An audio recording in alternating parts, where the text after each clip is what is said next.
আসসালামু আলাইকুম। আজকে আমি আপনাদের সাথে হৃদয়হরণ পিঠাটা শেয়ার করব। মানে এই পিঠাটা খেতেও খুবই মজা, আবার দেখতেও খুবই সুন্দর। বাড়িতে যদি নতুন বউ কিংবা বর এরকম কোনো আয়োজন থাকে, তো আমি বলবো এরকম একটা পিঠা তাদের সামনে প্রেজেন্ট করার জন্য।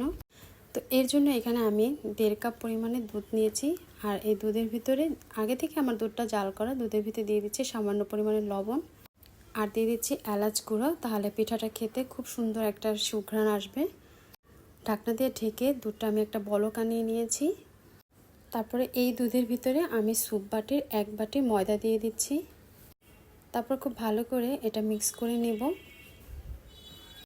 রেগুলার আমরা যেরকম আটা দিয়ে রুটি করি ঠিক সেরকমই একটা কাই। তারপর এটা আমি আরেকটা বাটিতে ট্রান্সফার করে নিচ্ছি। আর এটা আমি গরম গরমই মেখে নেব। তো এই পর্যায়ে এখানে আমি দিয়ে দিব প্রায় 2 থেকে 3 টেবিল চামচ রান্নার রেগুলার তেল। তারপর বারবার পানিতে হাত ভিজিয়ে এটা ভালো করে একটা ডো তৈরি করে নেব।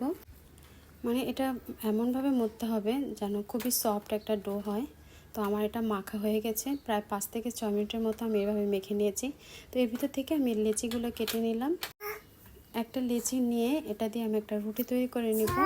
মানে একটা বড় করে রুটি তৈরি করে নিব। তো আমার এই যে রুটিটা হয়ে গিয়েছে। আর রুটির ভিতরে এটাগুলো কিন্তু এলাচের গুঁড়া। তো একটা সাইড নিয়ে এভাবে করে ভাঁজ করে দিব। এটা যে কোনো সাইডে নিলে হয়। তারপর রুটিটা আবার উল্টে আবার একটা সাইড করে নেব। মানে ছোটোবেলায় কাগজ দিয়ে যেরকম আমরা পাখা বানিয়েছি ঠিক সেভাবে করে এটা ঘুরিয়ে নিতে হবে। বারবার আর কি এভাবে করে আমি ঘুরিয়ে নিয়ে পুরোটা রুটি এভাবেই ভাঁজ করে নিয়েছি। এগুলো হয়তো আপনারা দেখেই বুঝতেছেন। তারপরে একটা সাইড এই জায়গায় একটু পানি লাগিয়ে তারপর এটা আটকে দিতে হবে। তারপরে মাঝ বরাবর একটু ট্যাপ করে দিতে হবে। এটা হয়তো আপনারা দেখেই বুঝতেছেন। তাহলে একটা হার্টের শেপ চলে আসবে। মানে দুইটা আঙ্গুল দিয়ে একটুখানি এভাবে চাপ দিলে দেখবেন যে হার্টের একটা শেপ চলে আসবে। তো এই তো আমার হয়ে গেল একটা পিঠা। তো আরেকটা পিঠা আপনাদের শেয়ার করি। আর ভিডিওটি ভালো লাগলে প্লিজ রিকোয়েস্ট থাকলো আমার চ্যানেলটি সাবস্ক্রাইব করার। আসলে এই পিঠাটা যত বেশি লেয়ার হবে তত দেখতে বেশি সুন্দর লাগবে। আর ওই যে বলেছিলাম বাসায় যদি স্পেশাল গেস্ট থাকে তাহলে এরকম একটা পিঠা বানিয়ে তাদের সামনে দিতে পারেন, তাহলে বেশ ভালো লাগবে তাদের কাছে। একটু পানি লাগিয়ে লাগিয়ে তারপর এটা আটকে দিলেই কিন্তু হয়ে যাবে। তো এখন এই পিঠার জন্য আমি একটা শিরা তৈরি করে নিব। একটা কড়ার ভিতরে আমি 1 কাপ দিয়েছি পানি, আর ওই 1 কাপ দিয়েছি চিনি, আর দিয়ে দিচ্ছি তেজপাতা আর দারুচিনি। তারপর খুব ভালো করে জাল করে নিব। মানে পানির ভিতরে যাতে চিনিটা একদম মিশে যায়।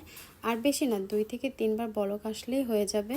তো আমার চিনি শিরাটা হয়ে গেছে। এটা নামিয়ে আমি একটা সাইড করে ঠান্ডা করে নিব। আর একটা কড়াইয়ের ভিতরে আমি পর্যাপ্ত পরিমাণে রান্নার রেগুলার সয়াবিন তেল দিয়ে দিলাম। তখন তেলটা হালকা গরম হবে, সে পর্যায়ে দিয়ে দিব আমার সেই পিঠাগুলো। আর এই পিঠাগুলো মিডিয়াম আঁচে আমি ভেজেছি, হাই হিটে ভাজতে যাবে না, তাহলে কিন্তু উপর থেকে কালার চলে আসবে আর ভিতরটা একদম কাঁচা থাকবে। চুলার আঁচটা মিডিয়ামে রেখে আস্তে আস্তে তারপর আমি এটা ভেজে নিয়েছি এপিট ওপিট উল্টে পাল্টে। তো এক পর্যায়ে আমার কালারটা এরকম আসছে, মানে কালারটা একদম পারফেক্ট হয়ে গেছে। এখন আমি এটা তেল ঝারিয়ে নামিয়ে নিব। আসলে আমার বাসায় হয় কি কিছুদিন পর পরই মানে পিঠা খাওয়ার একটা বায়না আর কি সবারই থাকে। ওরা বেশি পিঠা পছন্দ করে।